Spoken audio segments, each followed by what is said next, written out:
Hello दोस्तों, हमारे YouTube channel जन्नत क्रिएशंस की चाइल्ड केयर सीरीज में आपका स्वागत है। दोस्तों, अगर आपके घर में कोई नन्हा मेहमान आया है और आप उसके लिए हर एक बेहतर चीज का निर्माण करने की बात सोचते हैं, तो आप यह भी सोचते होंगे कि उसे किस प्रकार का दूध या दूध किस प्रकार की बोतल में पिलाया जाए।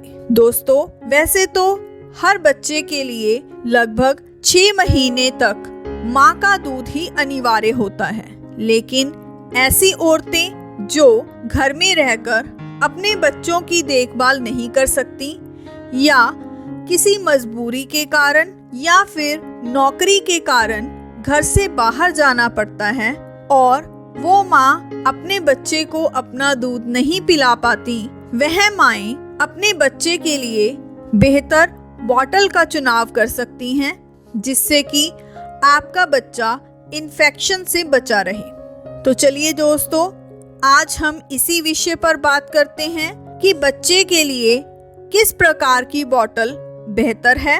लेकिन इससे पहले जो लोग हमारे चैनल पर पहली बार आए हैं या फिर जिन्होंने अभी तक हमारे चैनल को सब्सक्राइब नहीं किया है, जल्दी से हमारे चैनल को सब्सक्राइब करें, बेल आइकन को दबाएं ताकि इस प्रकार की सभी महत्वपूर्ण जानकारियां आप तक पहुंचती रहें। तो चलिए दोस्तों, बात करते हैं कि एक बच्चे के लिए किस प्रकार की दूध की बोतल का चुनाव करना चाहिए। यह बात ध्यान देने योग्य है कि कैसी बोतल उसके लिए उचित है।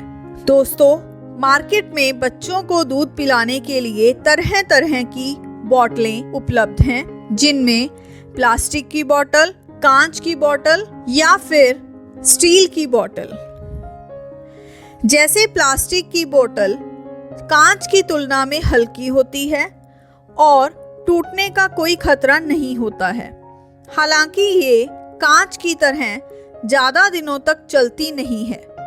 अतीत में ज्यादातर लोग कांच की बोतलें चुनते थे क्योंकि प्लास्टिक की बोतल में रसायन पाया गया था जिसे बिस्फेनॉल ए कहते हैं। लेकिन अब भारत में ज्यादातर दूध की प्लास्टिक की बोतलें ही BPA फ्री पाई जाती हैं, जिसके कारण ये कांच की बोतलों के मुकाबले में ज्यादा सेफ मानी जाती हैं। तो चलिए जानते हैं इन बोतलों के बारे में कुछ खास बात और दूध को कितनी देर तक बोतल में रखना सही हो सकता है। बात करते हैं निप्पल के बारे में।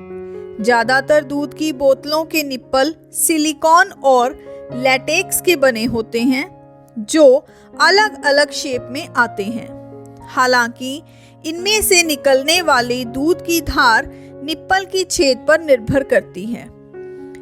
आपको बस ये जांचने की जरूरत है कि कौन सा निप्पल आपके बेबी के लिए अनुकूल है और उसे दूध पीने में किससे आसानी होगी। हमेशा निप्पल को जांचें कि वो कहीं से फटा या कटा ना हो।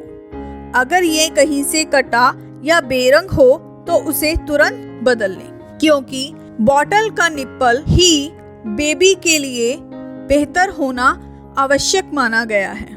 बॉटल और निप्पल को किस प्रकार से साफ किया जा सकता है। आप इन्हें डिटर्जेंट और गर्म पानी से धो सकते हैं या फिर डिश वॉशर से भी इन्हें साफ किया जा सकता है। हर बार प्रयोग से पहले इनको धोने की जरूरत है और निप्पल को बॉयल करना उचित माना गया है।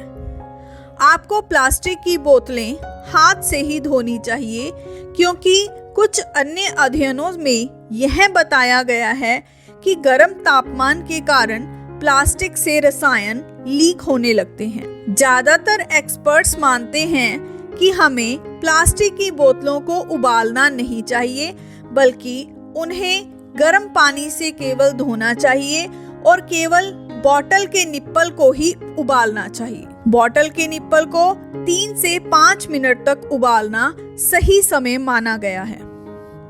बोतल में दूध को कितनी देर तक रखा जा सकता है, इस बात का विशेष ध्यान दें कि आप उतना ही दूध बनाएं जितने की जरूरत हो। जरूरत से ज्यादा दूध ना बनाएं। बोतल में बचे हुए दूध को हमेशा फेंक दें। अगर दूध पैकेट वाला है तो खुले पैकेट को हमेशा फ्रिज में रखें और 48 घंटे के भीतर ही उसे यूज कर लें। अगर आपने उसमें पाउडर वाला दूध मिलाया है तो 24 घंटे से ज़्यादा उसे फ्रिज में ना रखें। अगर बनाया हुआ दूध 2 घंटे से ज़्यादा हो गया है तो उसे फेंकना ही सही होगा। वहीं ब्रेस्ट मिल्क को 7 दिन के भीतर ही प्रयोग कर लें।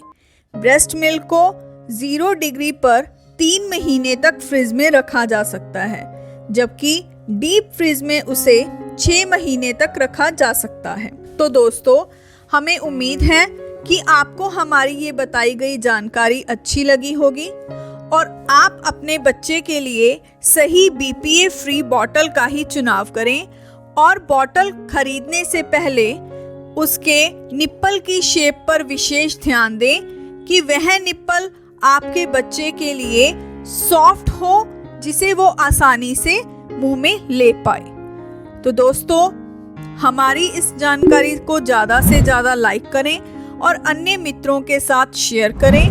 मिलते हैं अगली वीडियो में नई जानकारी के साथ। धन्यवाद।